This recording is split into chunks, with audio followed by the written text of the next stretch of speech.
Isa sa pinakamalaking producer ng gatas sa Nueva Ecija ang DVF Dairy Farm.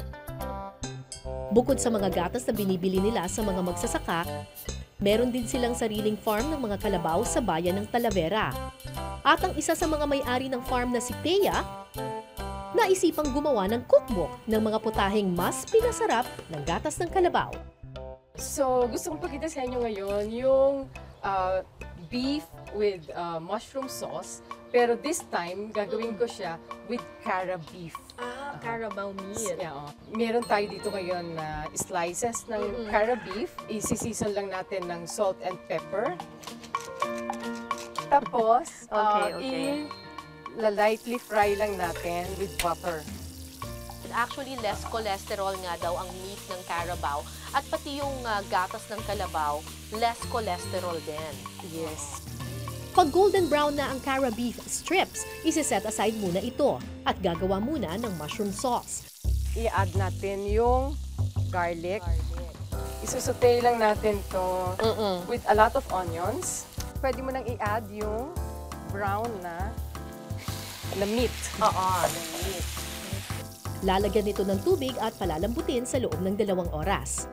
Kasi compared to Hintayin. yung karne ng baka, talagang ang carabao's meat, mas tough siya talaga. Mas maganit. Pwede natin ngayon idagdag yung ating cream of mushroom soup na dispersed in water. So, i-reduce lang to. Pwede na rin idagdag yung ating mushrooms. Kailangan nating lagyan ng gatas to add creaminess. Yan oh, lumapot na agad oh. Ayan, mukhang ang ganda na niya oh. Wow, looks really good. Ayan.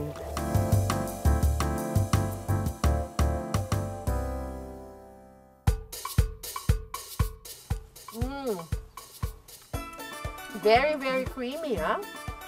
I like the sauce. Napaka-creamy niya.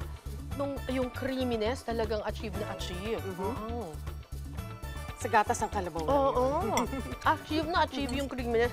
Hindi naglagay ng any kind of cream, ha? Talagang, ang nilagay lang yung cream of mushroom, di ba? Tapos maraming water.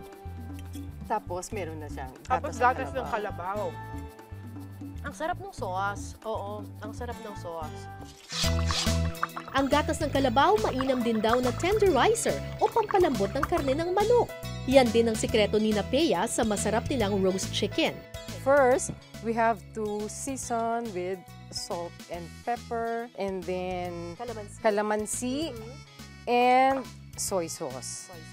So, ma-marinate mo to for 20 to 30 minutes. Pag na-marinate na ng 30 minutes. Oo. Ito na ngayon.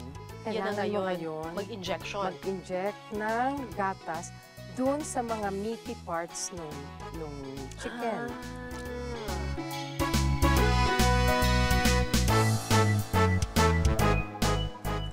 Itong dulo, ipinapaligo ko siya ngayon dyan.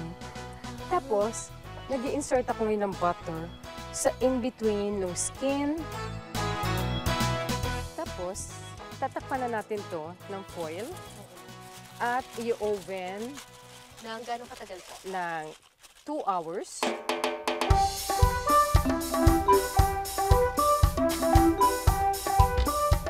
Pagkatapos ng 2 oras sa loob ng oven, ganito na yung magiging itsura ng ating injected chicken. Ay, ang ganda niya, oh.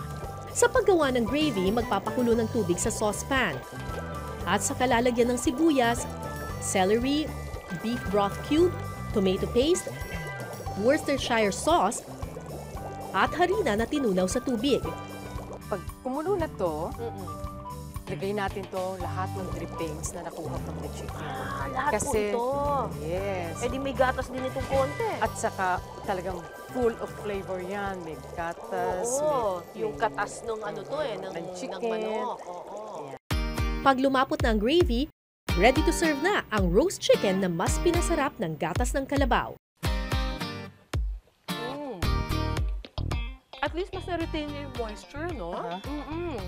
Yun ang kailangan mo lalo pag malaki yung chicken mo, nagda-dry agad. Oo, nagda-dry ka agad. So, ang important sa roast chicken, yung mapanatili mo yung yung moisture niya. Oo. At saka syempre yung lasa. Yung lasa niya. Actually, hindi ko naman malasahan yung milk.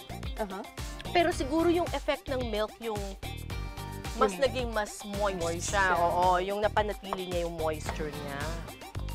Kakaiba to,